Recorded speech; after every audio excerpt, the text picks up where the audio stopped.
Welcome to the SPS Digital Learning Hour. Brought to you by the Digital Learning and Assessment Department.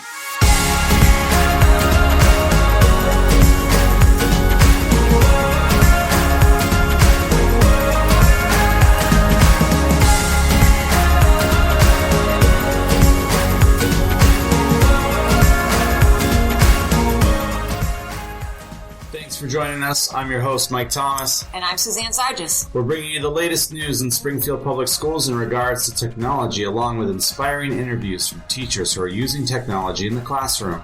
We'll also inform you of the latest updates, practices, and news as it pertains to our district. Whether you are new to using technology in the classroom or a seasoned vet, we are here to help. Coming up next, in case you missed it.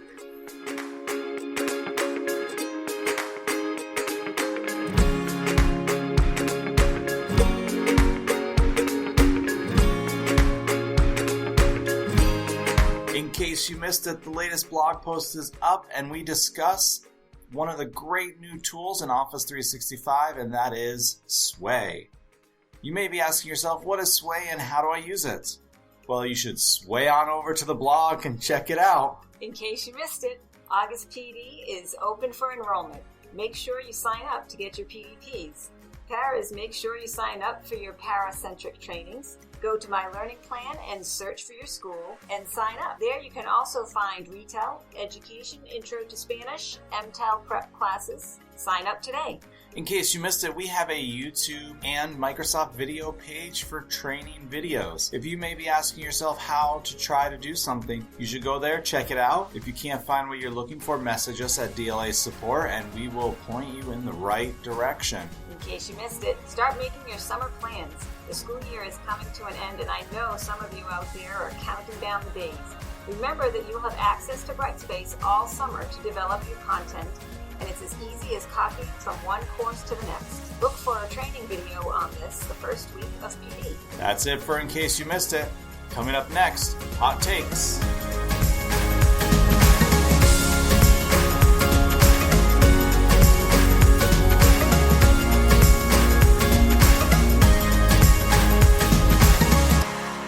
Welcome back. We are going to get into our hot takes this week, and my hot take, as I mentioned from our recap video, is all about design thinking in school, not design theory. So, what does this all mean? Design thinking is one of those buzzwords in education, just like growth mindset and grit, and just kind of some of those newer ideas in education that people are starting to explore more. And so I figured because a few podcasts back, we talked about design thinking, but we didn't really explain it. So my thought this week was, why not have an article or see what pops up that talks about design thinking?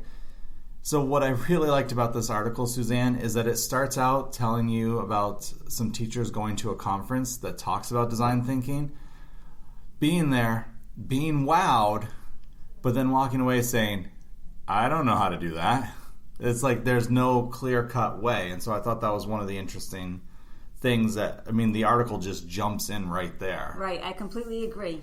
The person who went to that training says that design thinking isn't one thing, but a bundle of mindsets and philosophies all wrapped up in one term, which definitely has the potential to lead to ambiguity and misunderstanding. People who went to that training said, I think I missed something. I still don't get it. I don't understand it. And I think they're looking for clear-cut steps that they can bring into their classroom, and it's not quite that simple. I know. I think anytime we think about curriculum, we're like, all right, how is this easy to apply into what I'm doing? So when I taught 5th grade, I got my Envisions book, and I'm like, all right, so how do I apply this into what we're teaching? I look at the standards, I look at what curriculum I'm being given, and then I marry them together. With design thinking, it's a lot less about an actual curriculum and a lot of real-world problems, which I found interesting because, quite frankly, I can't think of any curriculum out there that kind of really meets that I've seen. Maybe our listeners have seen it, but I surely haven't. And so in thinking about looking through these projects that they're doing and how it's very much a student-centric, student-led, and student understandings developed through their own educational leadings, it was hard to still grasp, even at this point in the article. Right. I think, as you said, it's not a separate curriculum, and with everything that teachers have to do within the day, it's easier if it is very black and white and they're given steps. Okay, we want you to do design thinking, and that means you're going to do X, Y, and Z. But it's more of a mindset. And I think you're right. I think there are probably a lot of teachers out there today who are doing this, and they just don't know that they're doing it. So as we get into some more of the details of what design thinking really is, I think it will start to make sense.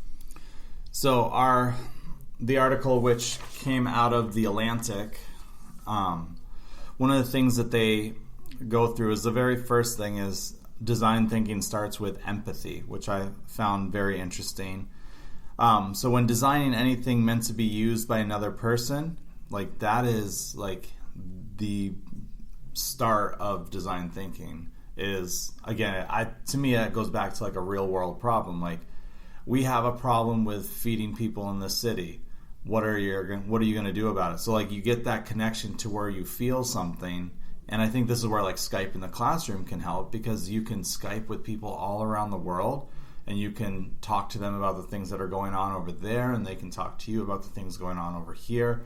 So you start to develop some empathy with that, and then that could help lead into maybe the next part, which is research. But I know you want to, I see it in your eyes, you want to say something about the empathy part. Yes, I'm sitting here saying, don't go on. I have something to say about empathy. And again, the terminology that we use in so many different contexts in education, it can be so confusing. So, Mike, you immediately understood when this author started talking about empathy, how it related to real-world problems. And you have a much deeper understanding of design thinking than I did before reading this article. So when I saw that word empathy, the first thing that comes to my mind is the very basic thinking of someone else before yourself, right? The basic definition of empathy. But then to bring that into the classroom, to me, I take that as, how can I design my classroom so that it is most effective for every learner in my classroom?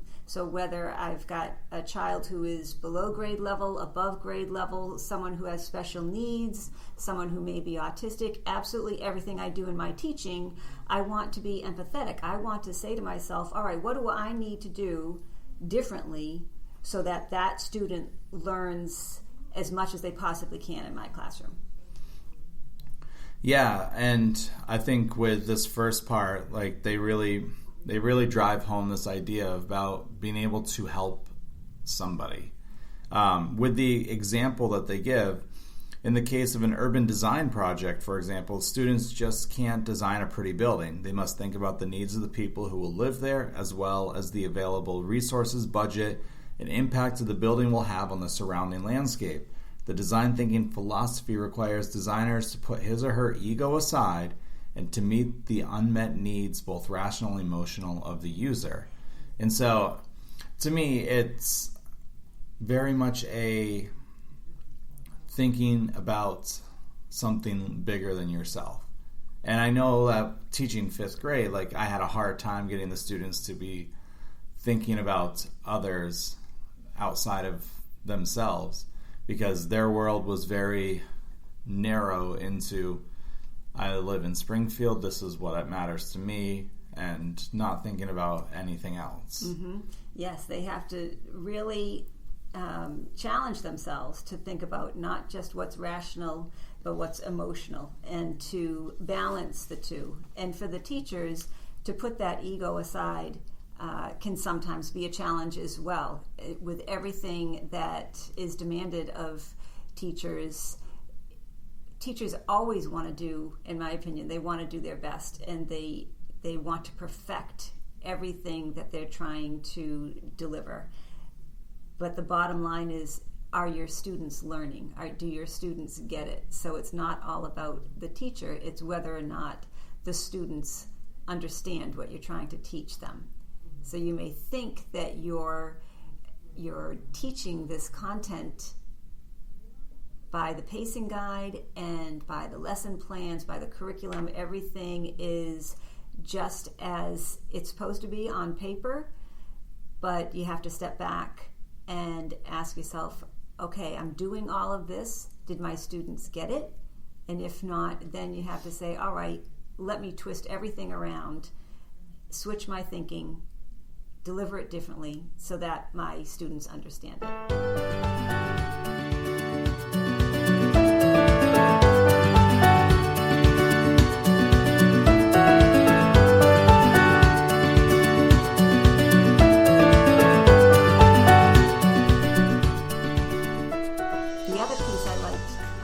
On in this article, Mike, was the ability to organize and make sense of all the information that student designers gather as they start a project.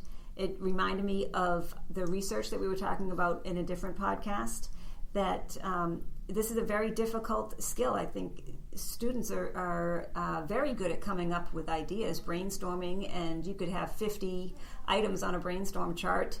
But then to be able to look at all of that and organize it, make sense of it, and go forward, that's not easy.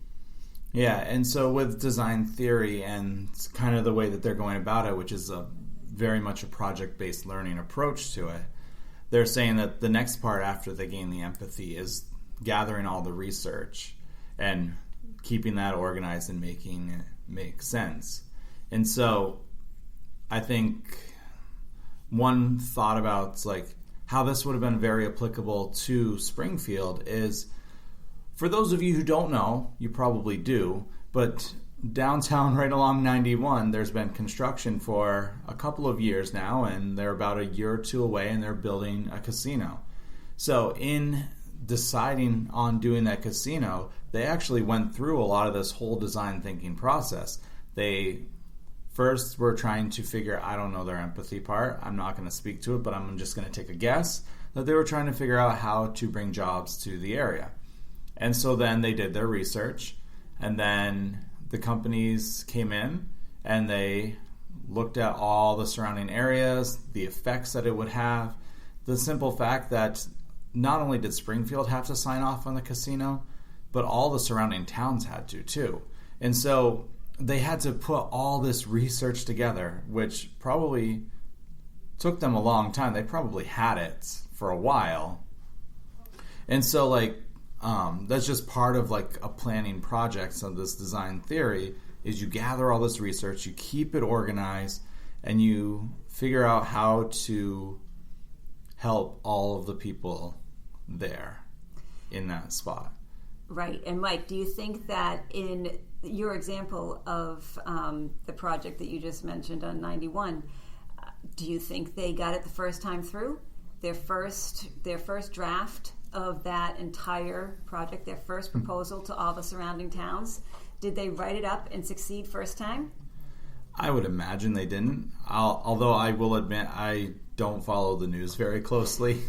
So I would imagine it probably went through a bunch of iterations. There was probably a bunch of town meetings to hear the needs of the people. So they had to have done a lot of research, which allowed them to generate ideas. Because I think one of the things that I do remember from the past year was that people were upset that it was going to be X height and not Y height, and they had promised that it was going to be Y height.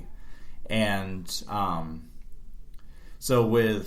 and this comes into the third part, which is to generate ideas after you do your research and then get up prototypes. They had to come up with what they thought the building would look like. And so that went through a bunch of iterations, and then even that there was changes there. So was this easy to get through? Probably not. Are they still fighting battles? Probably, that we don't even know. Right, and I think everyone who was involved in that project, there might have been people that put a plan together and presented it, and inside they're thinking this is perfect, this is going to go straight through, and it didn't. Mm-hmm. They had to be comfortable, as this article says, they need to be comfortable with failure. Put a plan together, generate ideas, do the best you can, but be okay if it fails. And you have to, again, empathize with everyone involved, listen to them, generate more ideas, sift through it, organize it, and try again. that piece about being comfortable with failure, I think, is very valuable no matter what your job is. And it's very hard to teach. Yes. I don't know about the older grades because I never taught the older grades, but I know when I taught 5th grade, if students didn't do something right the first time, there was like an immediate shutdown of, I did it right, you're doing it wrong. Like they would tell me I'm doing it wrong. I am looking at not only my work that went along as the example, but I'm also taking the teacher book. I'm thinking of math in this particular instance, where the math book has the work all done out. I have the work all done out a separate way. And both of us got the same answer, but the student got something different. And they're like, you're wrong, and I'm right, and that's it. Which is a hard thing to kind of break through that. It's like, it's okay to be wrong, and it's okay to fail. And then you have to be willing to even come back and try again. Exactly. And the key piece, too, in that example that you just described is to have that discussion with the student of what process did they go through and why are they convinced that they're right, and have them prove it. Right. Of course, I remember that from when I taught 6th grade math, when similar situations, and I would just ask them, okay, prove it, and we'll talk about it. But yes, try again. And this is where Class Dojo actually, like for those teachers who use Class Dojo, they have a lot of great things and a lot of great videos to help not only teach that failure is okay, but like how to overcome those roadblocks in that. And so if you haven't used Class Dojo, it's another great tech tool. It applies into what we're talking about now. It applies in a lot of ways. PBIS teachers use it quite a bit. And it helps the students see from another point of view how it's okay to fail. It's about getting up, trying again, and not giving up. Because I can think of many examples in my life where I've done things wrong or made mistakes and would consider myself a failure. It took me the longest time to get over the need of perfection. There was probably my 2nd year teaching where I was so focused on doing everything perfect that I probably slept that year maybe 2-3 hours a night, and that's including the weekends, where I was working. I was focused on what I had to do, how to do it right, and making sure it got right. Because as a teacher, in a lot of ways, you end up feeling like these kids' lives depend on you, and they depend on how you interact with them and how you educate them. No pressure. And no pressure. And so my need of perfection would keep creeping in, and I had a hard time with failure. If a student got lower than a 70 on something, I'm like, I know many of you are like, a 70 is a C, borderline D. I'm like, 70 is passing. If you think, and most of the time in life, you don't get a letter grade for what you do. You get a pass-fail for what you do. Either you pass, you do just good enough, or you do exceptionally well, or you don't make it and you get cut. I mean, that, to me, that's more real life than A, B, C, D, F. And so for me, if they got anything that was like a 70 or below, I felt like the failure. Even though we went over it 30 times in class, they left with 12 examples, it was an open note quiz, and they got a 65 because they weren't careful when they were writing. But it was my fault. And so that's where I know I struggled with this idea. And I know that if I'm struggling with it as an adult, I can't imagine students with some... I've done some of the home visit projects in Springfield too, and I've been into their homes, and I can see where many of them get frustrated when they don't do it right the first time, because there's an immense pressure on them from all over the place. Right. There's so much that goes into that mentality. And as you know, I could talk for hours just on this one piece of it. But I think part of it, in my opinion, part of it has to do with how you're raised, right? What my parents said to me and what their expectations were, no matter what it was. And I think for a few generations, the expectation is you go to school, you listen, you behave, you take a test, you pass the test. And if you don't pass the test, then you're not doing your job. But I think that gets ingrained in so many people's minds that it's hard to break. What I loved at the end of this description of design thinking was the sentence that said the value of the experience does not lie solely in the end product. I think so many of us just concentrate on that end product, whether or not it's an assessment, it's that end product, and we lose track of the whole experience and all the value that experience has. So that's what I took away from this, and just going through the foundational aspects. Again, we started with the empathy, and then we went on to the organization of all the ideas, all the research and ideas that students gathered, then generating ideas and being comfortable with failure, and then finally the end product. But it wasn't the end product that was the be-all and end-all. It was the whole process.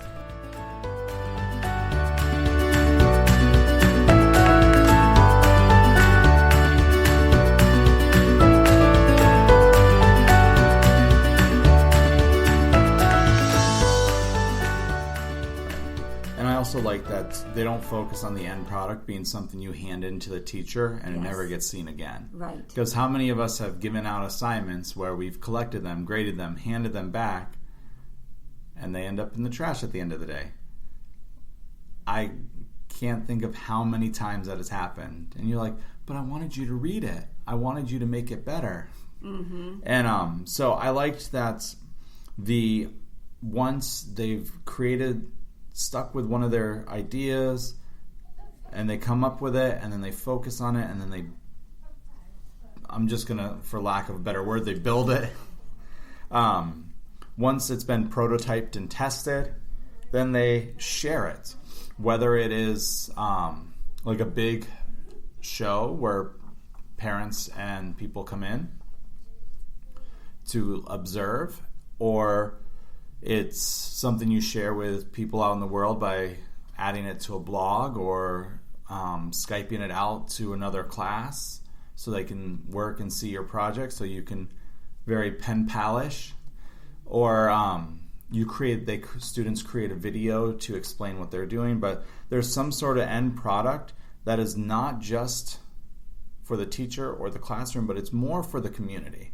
And again, that comes back to like how this design thinking philosophy is really like a way to go about project-based learning. And I love the example they use from Apollo 13. If you haven't seen the movie, it's fantastic. Totally going to ruin it for you now, so spoiler alert. Even though the movie came out in like the 1990-somethings. We're not going to look it up right now, but you can look it up and message us, leave us a little comment saying, you got that wrong, it was 2001.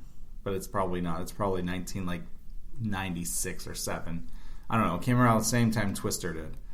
But anyways, they talk about how like this whole design theory is like put to the test in Apollo 13 because the spaceship has a problem out in space. They're not going to be able to get home. They have one person in their engineer team is behind looking at everything that's available on the spaceship and then trying to come up with a solution essentially to put a circle into a square peg and how to do that so it allows them to get home.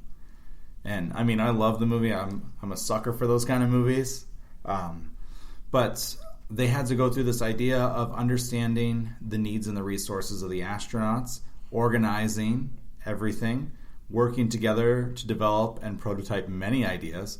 Because I remember very clearly that they thought they had it at one, and then something moved and it fell apart. And I think there was a bunch of cursing at that point, and then they got up and they tried again. And even though the solution was not pretty, a lot of duct tape was used, but it was creative and effective, and it saved their lives, which is like design theory in a nutshell.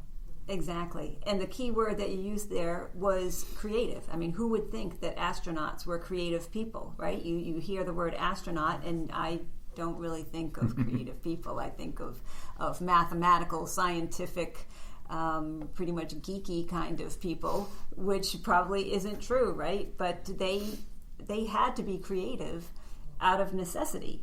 And they did it, which means it's not impossible. People can be creative no matter what their stereotypical strengths are. You may think that a student is so strong in math and has no creativity, but I bet you're wrong. Which reminds me of the podcast we did a couple weeks ago with girls in coding, and how even though you may think someone is very creative, they can also be an awesome computer programmer. That is true. So at this point, this is about halfway through the article for those of you who are interested in knowing.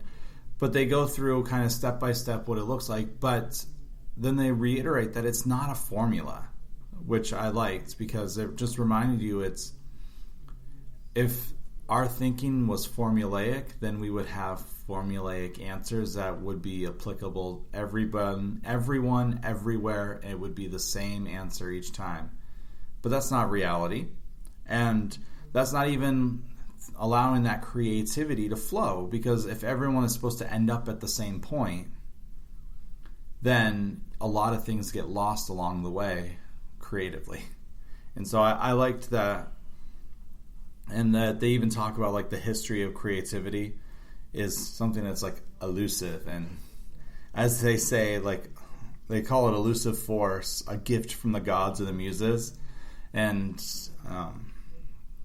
it's just one of those things where after, like, I watched a superhero movie this weekend in the theater, and they were talking about how he's a god and he can put his hands together and electricity can come through it. But that's kind of like how they're describing how a lot of times creativity is described. It's like all the things come together. Creativity just comes in your mind and the light bulb flashes and now you're creative. And then tomorrow you are not creative. So it's one of those things that allows us that thinking, which you had mentioned, that creativity is everywhere and that everyone is creative. Right. And what an awesome quote to have up on your classroom wall, right? We'll add that to my collection too. Coming directly from this article, creativity can't be summoned, the thinking goes, let alone taught to the mentally inflexible, unimaginative, museless masses. Design thinking upends that perception and assumes that anyone can be a creative problem solver. That's the message we want to send to our students, right? Anyone can do anything. And it's not always easy to model, but I think it's a mindset that's important. Yeah. And I think in thinking in terms of technology, using something like Scratch is a perfect example of this, because you don't have to have the artistic ability to draw the shapes. You don't have to, what we consider what society in general considers creative, the drawing, the acting, the singing. A computer programmer is creative because they are creating something out of nothing, really, other than a bunch of ones and zeros for those of us who can get really technical on it. I can't, but I pretend I can. But like, there's creativity in that. I mean, there's a whole reason why, like, I think of the opening of the Matrix with the green numbers and the ones and the zeros flashed down. I'm like, that means something. That, like, it's being creative.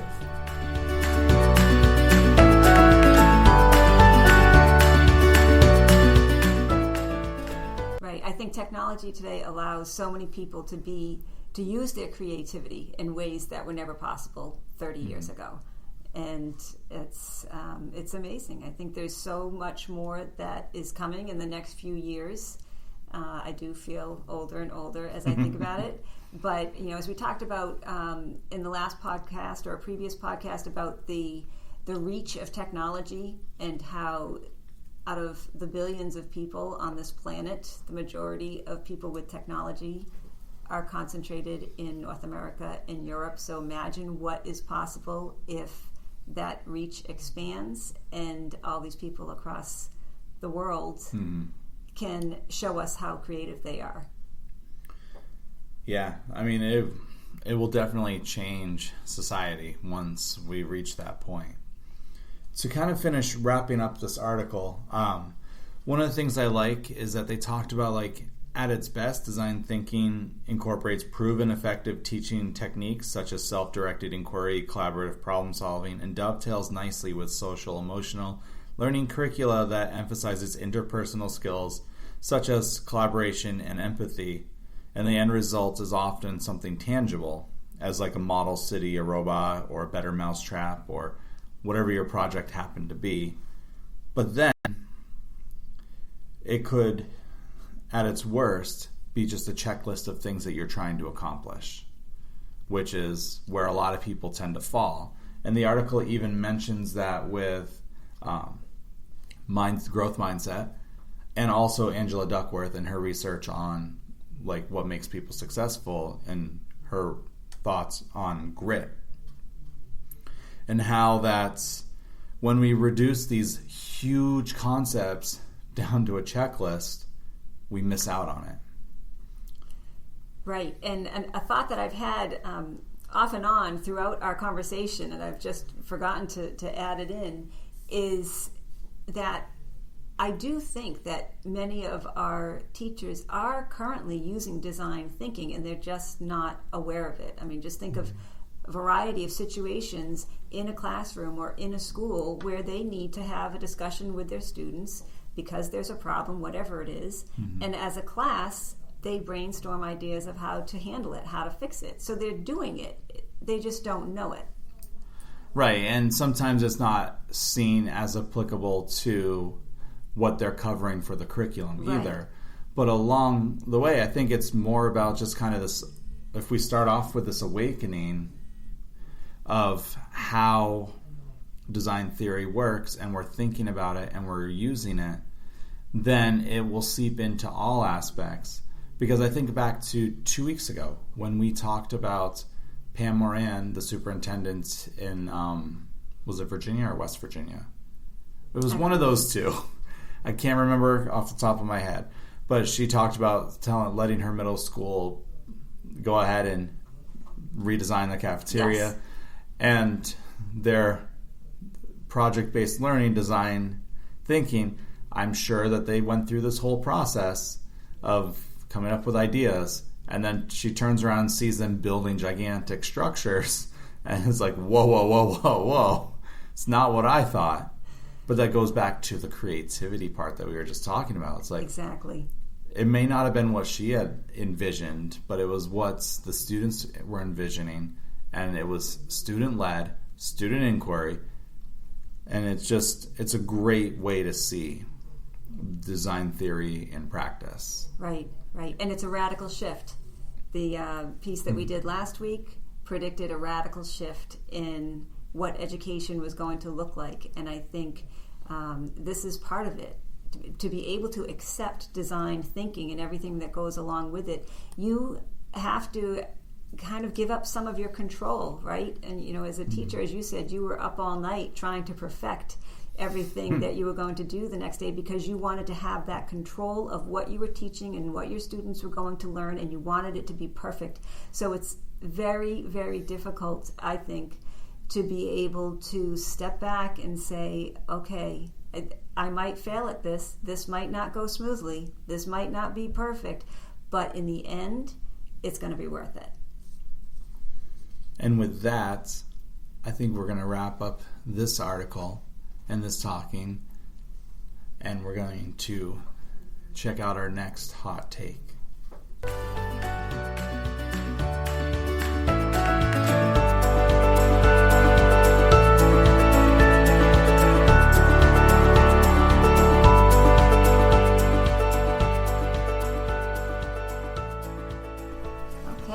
My hot take this week is an article I found on 36 educational podcasts to energize your teaching.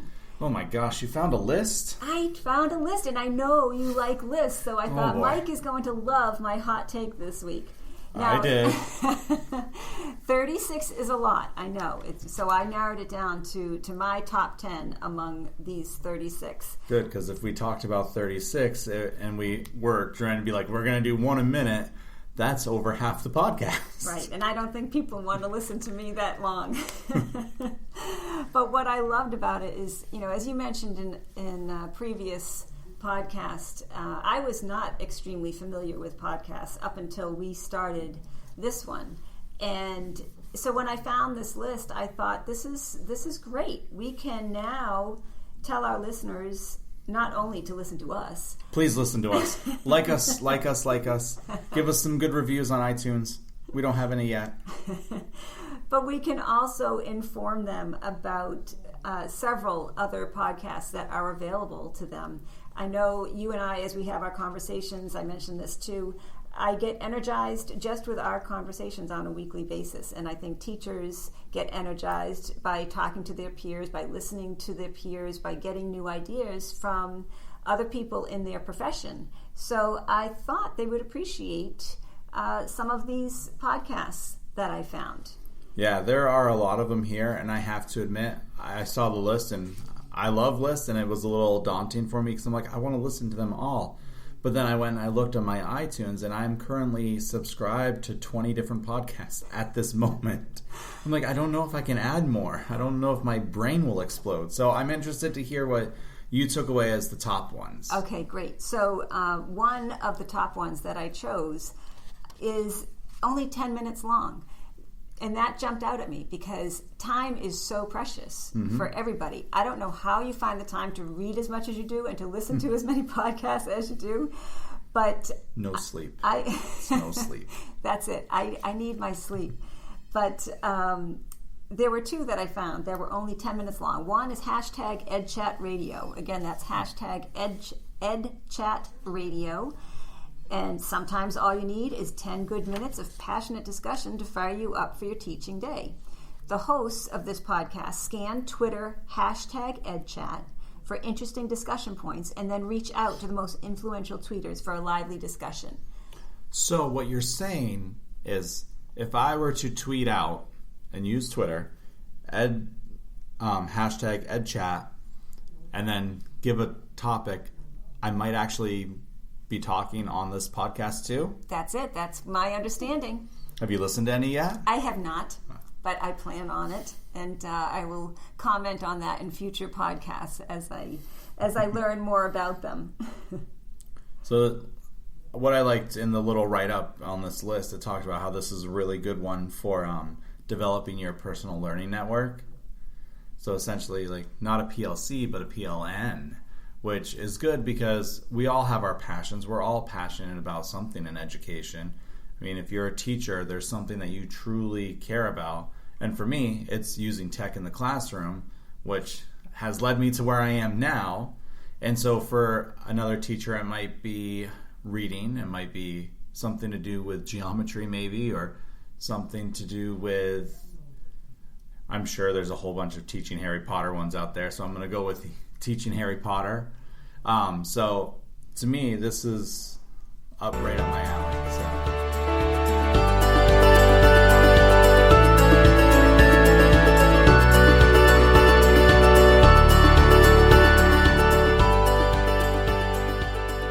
Right, and I'm learning, again, I'm a few steps behind Mike when it comes to being up on everything technology related, but my husband is always right up there with the latest trends, and he's constantly looking at Twitter and gaining people for his personal learning network.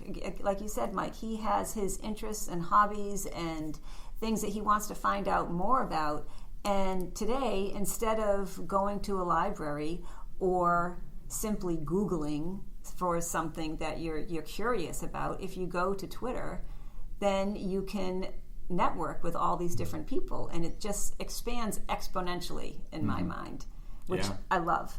There was another podcast that was nice and short, bite-sized 10-minute podcast called Teachers Talking Tech. Teachers Talking Tech where the hosts discuss technology usage in the classroom and how you can use it effectively. So that one I'm definitely going to listen to, because that's pretty much what we want to do. Except for we don't talk for 10 minutes. So let us know if you listen to either of those and what you like about them, or any tips you have for us. And we are open to modification of this podcast if it seems that is the way people want us to go. Yeah, see what season 2 brings, because season 1's coming to an end very soon. We mentioned that in the podcast, that the school year is coming to an end, and that's when the season comes to an end. Oh, so sad. Another podcast I was interested in was for principals. There are actually 2 on this list for principals. We talk so much about teachers, and I don't want people to think that we do not think about a principal's job. So one of these is called Principally Speaking, and this looks at ways principals can inspire creativity in their teaching staff. The other one is called Transformative Principal. So it's not just teachers who seek inspiration, it's principals too. So here they can listen to hear coverage of the latest school management approaches, as well as how leaders are transforming their schools. Yeah, that one sounded interesting to me, because it's not only just a person talking or 2 people talking, but they actually go out and they interview principals who are making these kind of changes, the things that we're talking about, that we would love to see and that we know that many of you guys are doing. So that's where that one's appealing, because it's like, oh, I wonder which principal they're talking to now. Oh, I wonder what they're doing out in Texas or Alaska or Florida, or I don't know why I just picked like 3 of the biggest states. California, I had to throw that one in there now. There you go. Exactly. I know some of the podcasts that I do listen to are interviews of other people that are very inspiring to me. I will say, as I was looking through your list, and I know that you've got your top 10, there is actually 2 of them that I had already been listening to before you sent this list to me. And one of them was The Cult of Pedagogy. Perfect. Was that on your list at all? It's not on my top 10. Not in your top 10. That's all right. You just haven't listened to it yet. Right. So, what ranges all sorts of things from EdTech. I think the last one I listened to was on how to reach ELLs in your classroom, which I thought it was very interesting, and it's all about the pedagogy of education, which is vast and wide at the moment. So that was one of them. And then EdSurge podcast from EdTech, which is a magazine. And so they kind of do many of the things that we do, but on a grander scale, because our focus is this district. We care solely about the Springfield School District and how to help you guys. And so EdSurge podcast kind of looks at I hope that didn't pop through, because my arm just popped. But it looks at like the entirety of the country and education and technology and tips and different ed tech debates, and just as basically like it's a podcast version of the magazine. Oh, that sounds great. I'm definitely going to have to check that one out. When you mentioned the one about the ELL learners, do you listen to the IDRA Class Notes podcast?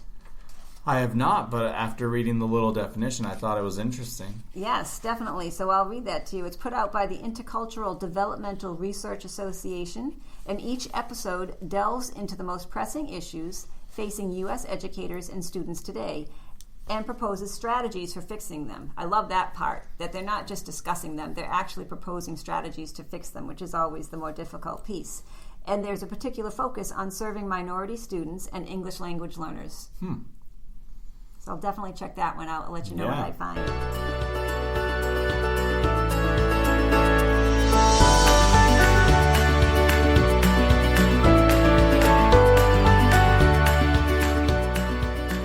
I'm curious that you didn't mention Edie Got Game. I know, I love game-based learning, and that one really spoke to me, but I didn't even hear about it till I saw this list, and that's why I love lists. Because then you're like, oh, I should check this out. That's how I got into the TV show Newsroom. It's like it popped up on like a best TV of list. I'm like, oh, I like Aaron Sorkin. I will check this out. And then the opening was like, oh my gosh, I gotta watch this. So I'm hoping that because I feel that way about game-based learning in the classroom, that that podcast will speak to me. I actually have downloaded it and added it to my list of 20. So we will see. Excellent. For those of you who are interested in that, that's Ed Got Game for that podcast.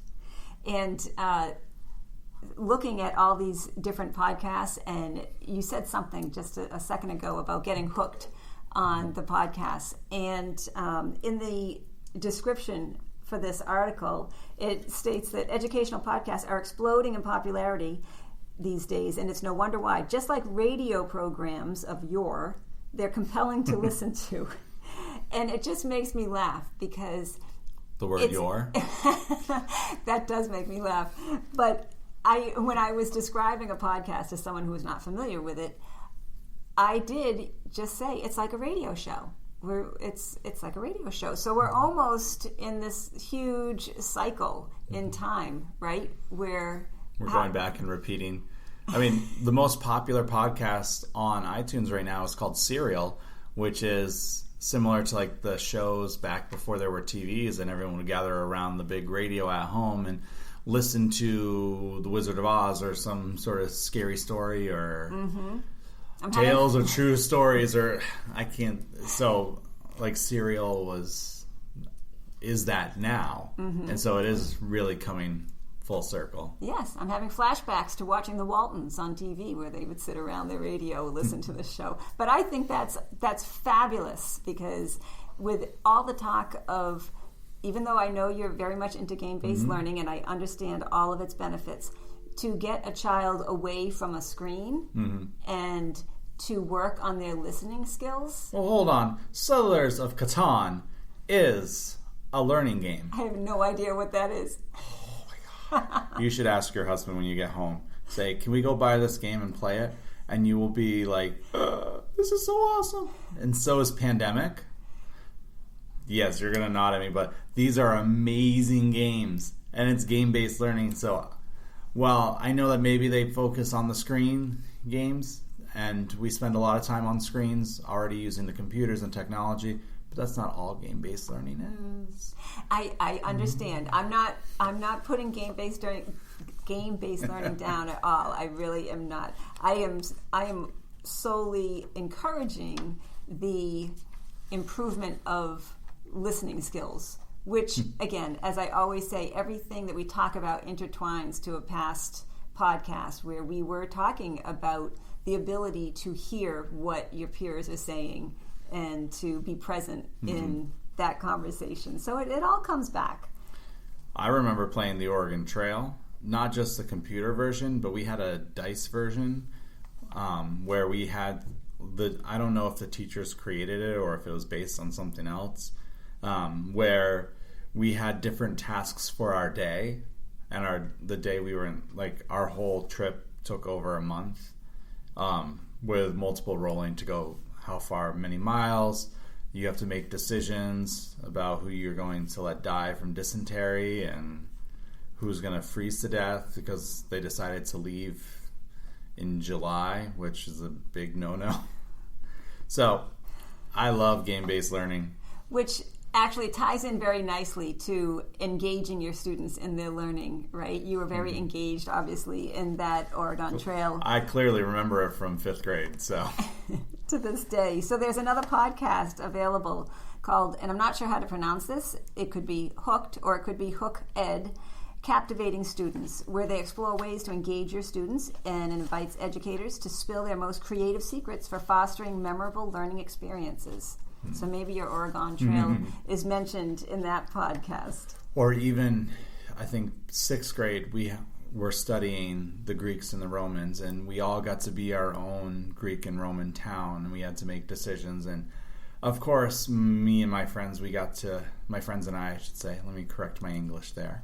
My friends and I, we chose to be Sparta before we knew anything about Sparta. And then we were super psyched because we were also on all the sports teams, and it's like we were basically doing 300 around the school. So, and that again was game-based learning throughout history, and all the math was brought in, everything was brought in. So, I love game-based learning. Maybe we'll do a whole podcast on that sometime. I foresee that. I definitely do, because I think there's a lot of misconceptions as to what game-based learning is, and it does have a lot of value.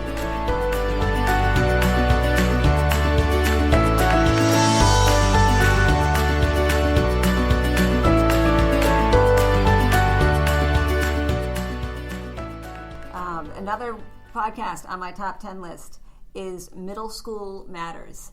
I think a lot of times we forget about middle school, right? I'm an elementary school teacher. I was an elementary school teacher, as were you. And high school gets a lot of attention with students doing fabulous things, most notably just before they graduate and getting out into the real world. So middle school is a special place. My husband is very, very strong with that age group.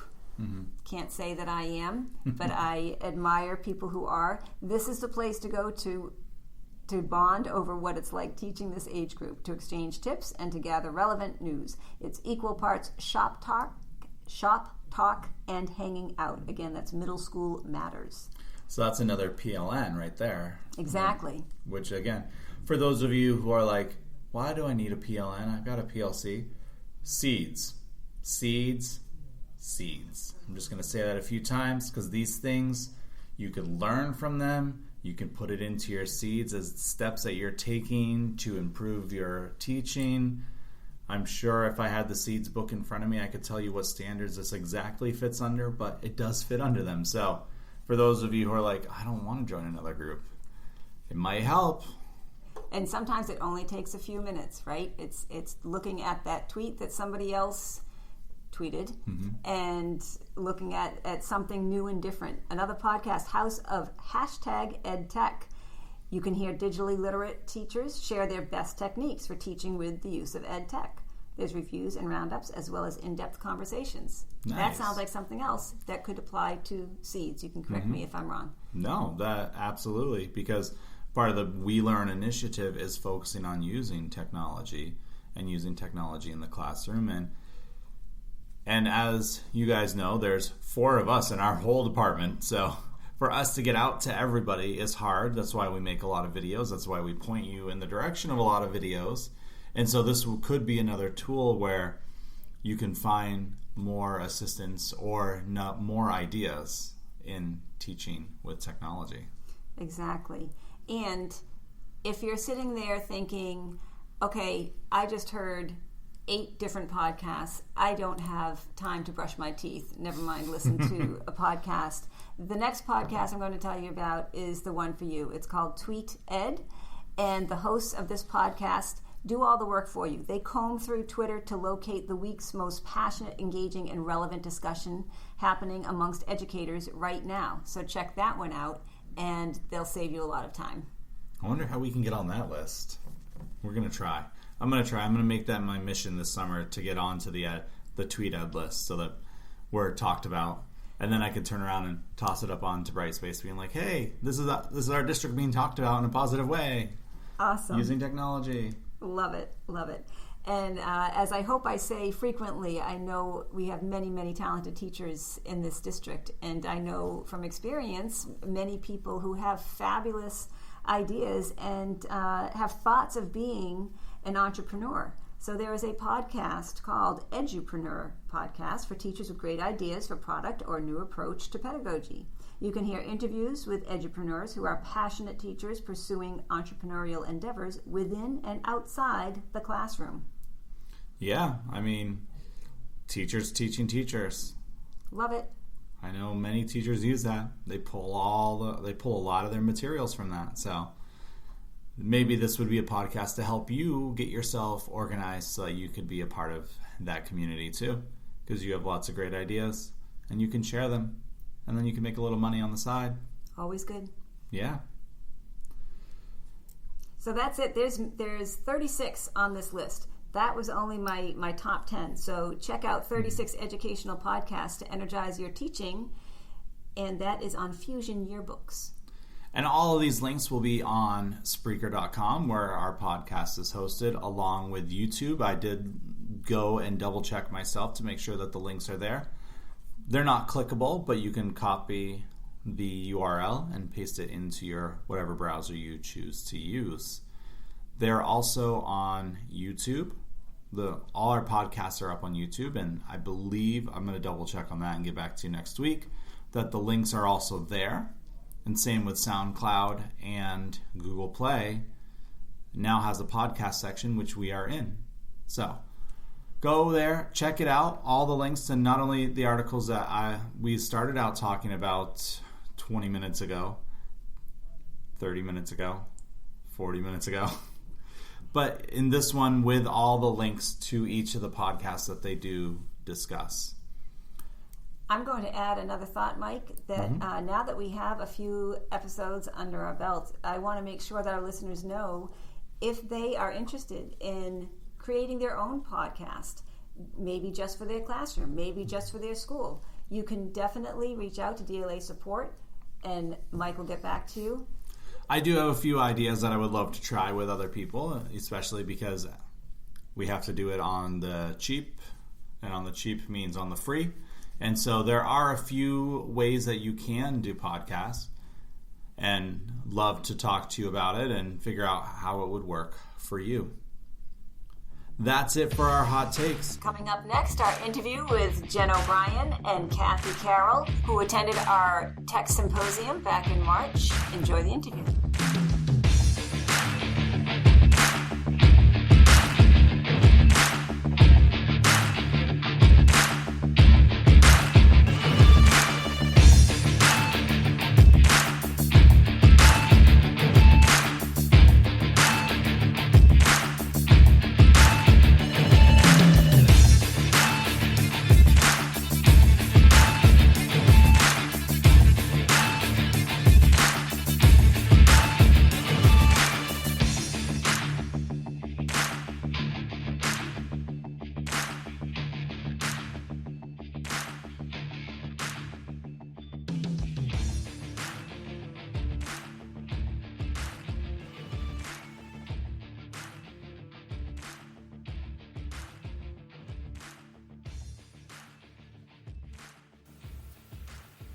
My name is Jenny O'Brien. I'm the writing coach at Indian Orchard, and I attended the Ask the Right Question session, the MCAS 2.0, and Office 365 as well.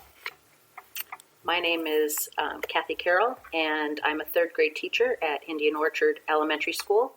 I attended Office 365, the Skype program, and Reading Across the Curriculum. Fantastic. So at the conference, you guys went to 3 sessions. What is the one thing that you took away from the session being like, yes, I absolutely have to do that? One of the things that I came away, there's every single one of the programs that I went to, I was thought everything was fabulous. And so it's kind of hard to pick because I want to use everything that they shared with me, but particularly because I have the ELL classroom and some special ed kids in my room, the Reading Across the Curriculum, I want to play around with all the sites that were exposed to us and see how I can bring those into the classroom. Something I implemented right away, and I know you did too, Cathy, was the Office 365 sharing. In my role, I collaborate with all different grade levels, so to have an efficient way to post something and then have everybody have access to it to collaborate on it, I found really helpful, and it's something that we've already started using. Yeah, we have too. My team, we lesson plan together, so having the Office 365 Word document right there where it saves automatically and we can share just by clicking a button, that's fabulous. Can you describe the process before Office 365? Well, before 365, we would each have whatever lesson plans we were working on that week, and we'd put it on Word, and then we'd have to save it, and then we'd have to send it through the email to each of our people. And then there was no way for us to really collaborate live in any way. We worked in isolation and then forwarded them through the regular email. Now we can actually be working on the same document at exactly the same time, which we did Friday during our PD, and we know exactly what someone is doing, and so we can work on the same document at the same time. That's one good thing that has come out of Office 365 that we could not do before. But also, I don't have as many steps to go through if I'm forwarding information on to my teammates. I just hit that little share button. It saves automatically. I don't have to worry about anything, and they get that information like right away. Was it difficult for the teachers to understand how to use the document that you had shared, how to access it? And not really. I mean, they had questions about it, but once we figured it out, it was a very minor glitch, I guess you would say, of how do we find this? How do we get access to it? And we looked in a couple of places, and bingo, there it was. So it was really easy for us to learn, a lot easier than it was for us to learn Google Docs, which we've tried. So they're enthusiastic about it. Yeah, we're very happy. We've used it since we went to the symposium, and the girls are really happy. The ladies, whatever you want to call them. Yeah, I was just going to add on. I think a common theme is resistance to trying some of this new stuff. So some teams you see, they love it, they grasp onto it right away. And then I'm on another team where we're working on a document over several months, and the way we're doing it is we color-coded our names, and we all have a color that we write in. So then when I work on it, any changes I make, I color in my color, and then I send it back, and then it's done like that. So it's so much less efficient than the new way. So I'm trying to get the team there. So because our names are color-coded on the Office 365 Word document. So we created like almost like a key. Oh. So like if I was purple, any change I made has to be purple. And then I just send it back through email. Does that make sense? Yeah. And then those change, yeah. So every time you're switching, that's a lot of documents to be. Yes. Especially if they come in like multiple times. If you and I sent them in at the same time, then somebody's going to have to take our two changes and put them onto the... So we're still trying to get everybody to know there. It sounds like since the symposium, you guys have found a tool that makes like your planning aspect much more efficient. Have you found that you've had more time to think about in-classroom work now that you've got this one tool that takes some of that time away of pushing forward documents and waiting to hear responses? Instead, now you have like the live time feedback. Well, since we've only had a couple of weeks, and we, like I said, we used it on our professional development day, I think that because we were using the Word document on 365, we actually accomplished more. I don't think we accomplished more of our goal. We had the same goal, but we were able to finish more of it in a shorter period of time, not necessarily giving us all that quote-unquote extra time, because there's no such thing. There's always something to do. But I think what it does is it makes us more comfortable with that tool and more willing to try the next thing that we might have learned about. I know for me that's, okay, I can do this now. I'm ready to move on to trying something else. Finding the time is really hard. Mm-hmm. Yeah, I was just going to add on. I had an experience. I was working something for our intervention teachers, and I got stuck. And so I just shared it, and I said, here's what I have so far. What do you think? And then I got feedback, within that hour. So that was really cool. Because before I might have just finished it and then sent it as an attachment, So it was cool to be able to pass it off while working on it. So this is more, what you guys have done so far with the tools has been more on the teacher side of it. How do you see this tool now being implemented in the classroom? Or is it something that can be implemented in your classroom? The Office 365? Yeah, we can start there. Well, I'm not very tech savvy, which is one of the reasons I took the symposium in the first place. I'm not sure.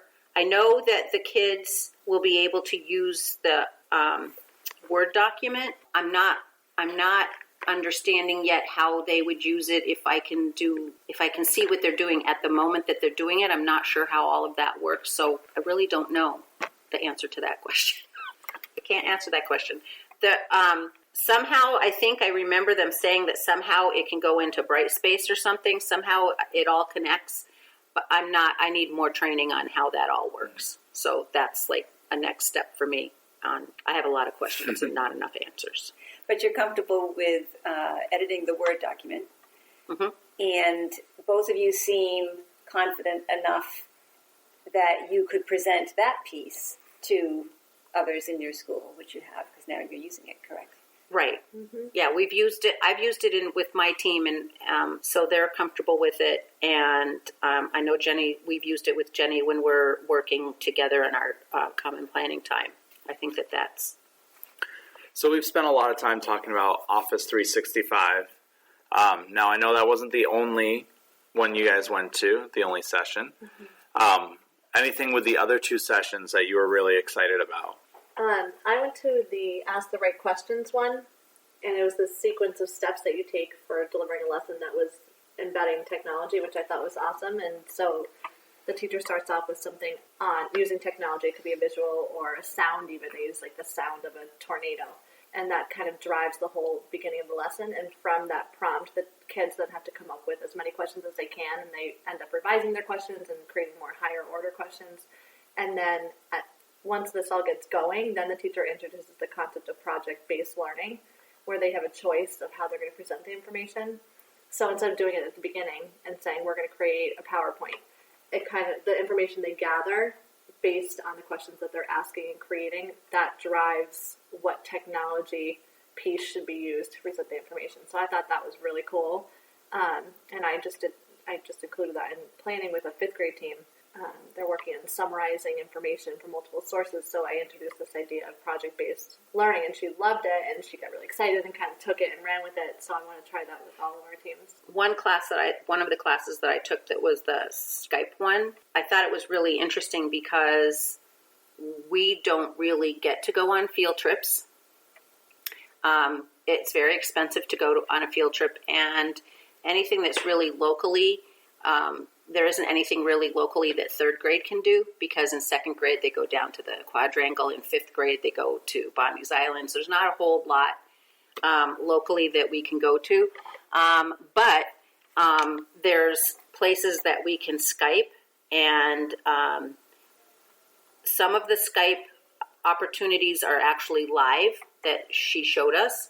And then some of them are kind of like taped, sort of, so that you can go into them, but you're not interacting one-on-one, but you can see the museum and you can walk around the museum, and they have these like exhibits that you can see through the Skype, and you can visit different places in the country, and a lot of them are at no cost.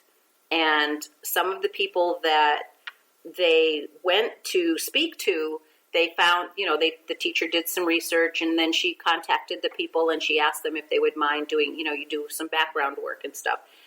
And some of the places had never done a Skype before, but they were very willing to do a Skype. So it was new for them, a way to access kids across the country. Some of the Skypes they've actually done in other countries. So it's a chance for people to realize that there's life outside of Springfield, and that there's a lot of things. So the kids can learn similar things from different people across the world or across the country. And then they could also learn about how we're different, or what, for example, they used a North Carolina Science Museum or something. And so they had a little video that they showed us that she had did on her phone. She kind of videoed her own Skyping thing.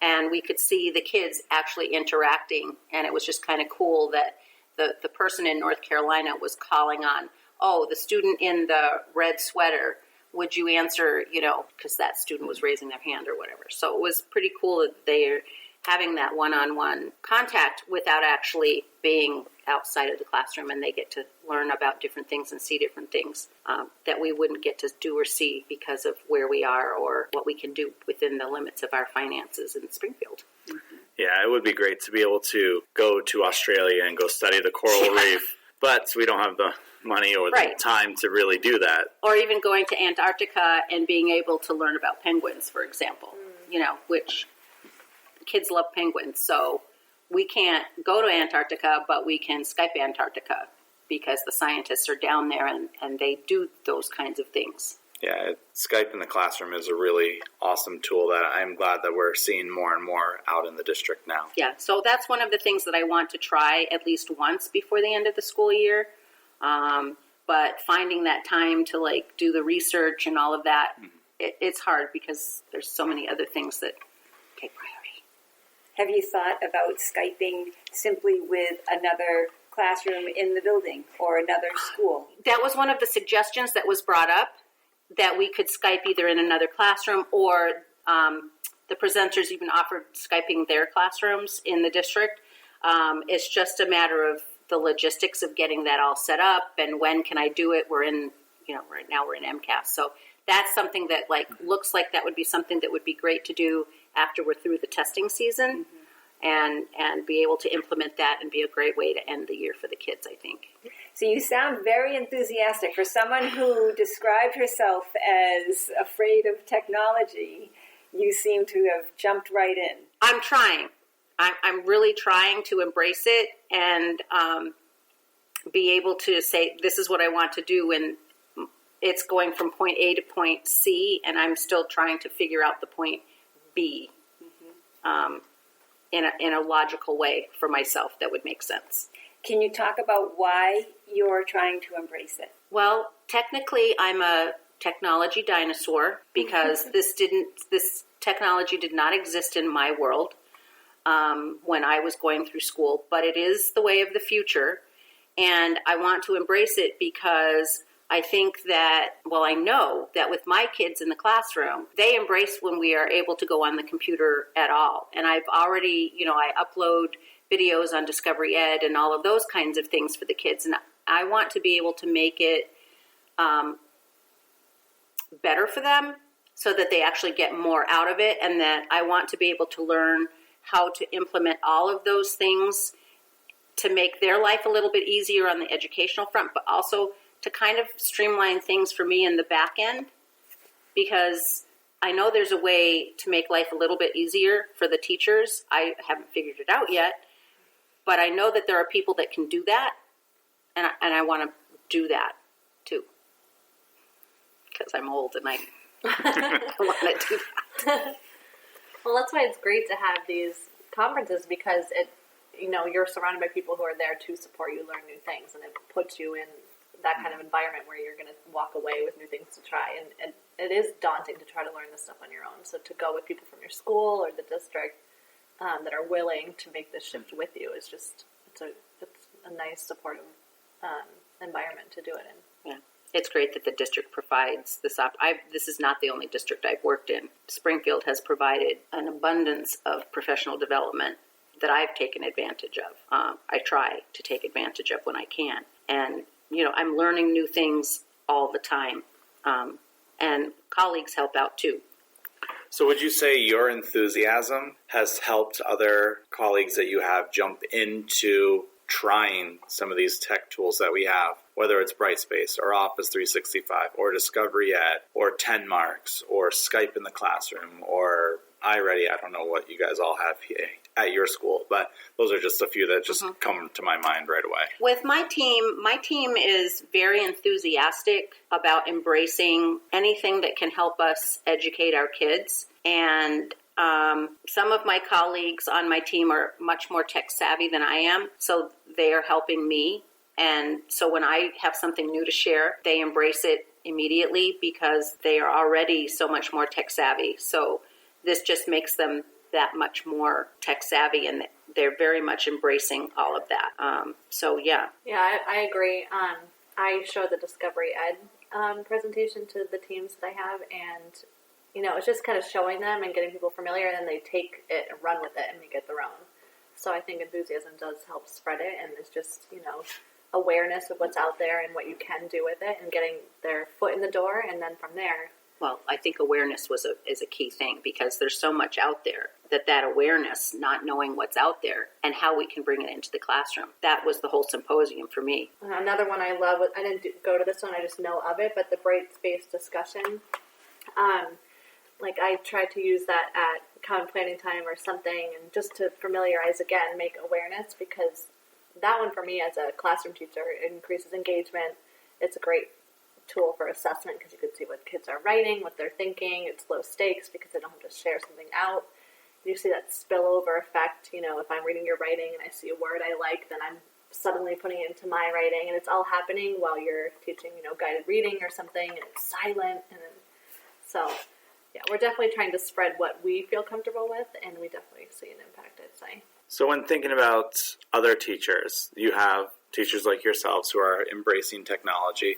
What would you say to those who are still pushing back against any technology in the classroom and are, I don't want to put words in their mouth, so like that Baby steps. Give something that you feel comfortable with a go, and then when you're comfortable with it, try something else. That's been my approach. One of my goals since technology has been introduced into the classroom in the first place was to try and put more technology. And every year I have a little bit more than I had the year before.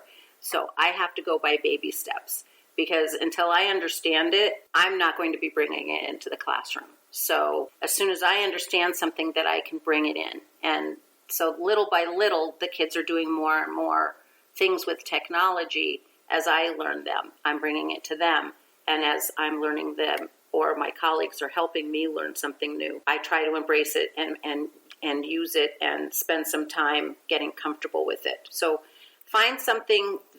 My recommendation to other people would be find something that you have a passion about, learning more about, whether it's learning how to use a particular site or a particular app. You play with it first.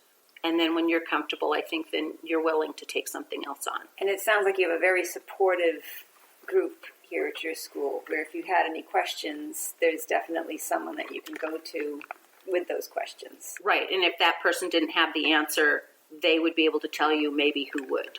Yeah, our teachers are really good at passing along useful things or sharing tools that have worked. And so that alone can help people who are resistant because someone's already tried it. You know, there's always people trying different things, and then you get it passed along. So we are good at sharing. So for the future, since this is our last symposium of the year, what would you like to see going forward into next year, symposium-wise? For me, what would work well for me is if I had an opportunity to take a class on one of these for a day. So to be able to pick, or even for half of the time or something, because it was really hard to go in 25-minute blocks or 30-minute blocks from one place to another place to another place. And we were highlighted all of this information.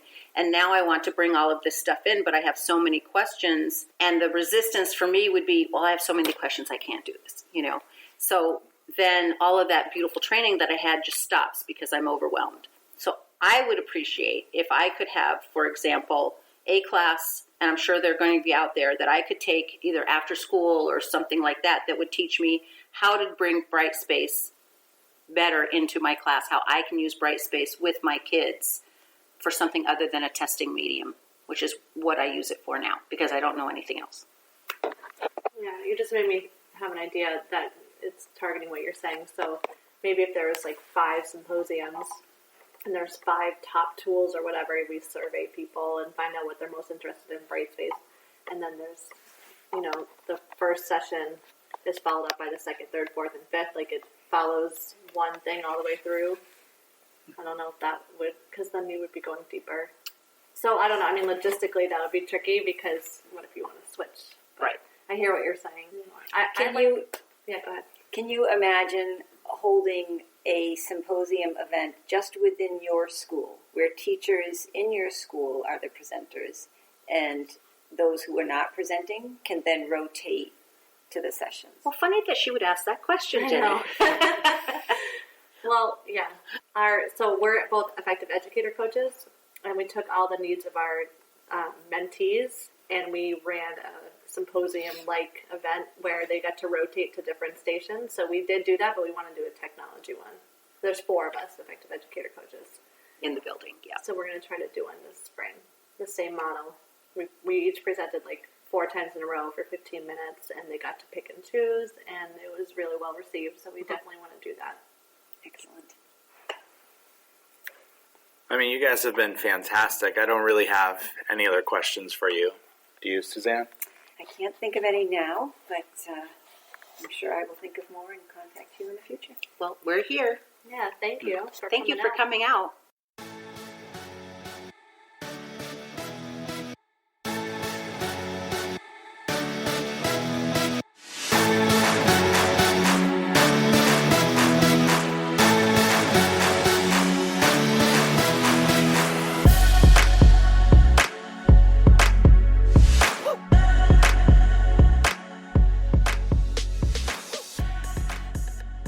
that was a fascinating interview, and it was really great to hear from people who attended the conference, not just where a lot of our interviews have been with people who presented at the conference. So it was really great to hear that, and that they actually took stuff away and were applying it, especially the Office 365 stuff. Right, and what I loved that Cathy said was that she's comfortable enough with this one tool that now she's willing to try something else, which is exactly what we want. And the purpose behind why we do the podcast, why we do all our trainings, why we do the conference. And that's really great. And so just hearing that from someone who admittedly was very not tech friendly, giving in and trying, not giving in, but like giving it a try. Embracing the way of the future were the words that she used. Perfect. Love it. Yes. So it was really great to hear that, and how by being able to collaborate easier, it did take some time off of that planning time. So. Right. But the symposium was well worth their time. They would definitely attend one in the future. And I'm sure with our help, more schools will be holding their own tech symposiums, making it more convenient for teachers to attend and to share their fabulous knowledge with each other. Yeah. That is one of our goals for next year, I think, is trying to figure out how to do more conference-like things. So I know that they mentioned in the interview that they're not opposed to that idea either. So I also like that they talked about Skype. Skype is a great tool. We've blogged about it. We've had other people that we interview talk about it. It's really easy to try. It's one of those tools where it's like doing pen pals. I'm sure those teachers who have been around long enough remember the days when you would like connect with another teacher in another state or another town in your state, and you guys would communicate. And this is something that I remember doing in school. We had pen pals. Right, so we're talking pen pals, we're talking radio shows. It's still all coming back together. All coming back. I'm glad that they got to share with you. I'm glad you got to hear what they had to say about the conference. And hopefully it gives you hope for the future in using technology in the classroom.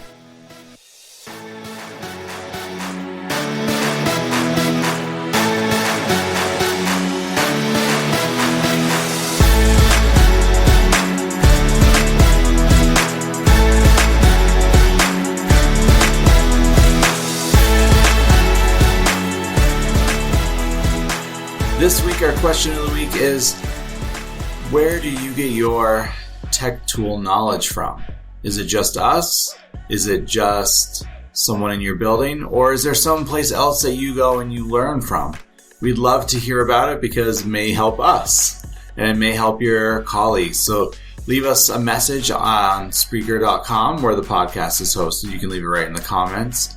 You can leave it in the comments in iTunes or on YouTube. You could also message us directly at dlasupport@springfieldpublicschools.com. We got a lot of nice feedback this past week about people who are enjoying what we're doing. There was nothing too specific, but we want to share with you that we are receiving information from some of you who have enjoyed our podcast, and we hope that we can continue furthering your learning and your education. I'm Mike Thomas. And I'm Suzanne Zargis. And we'll see you next week.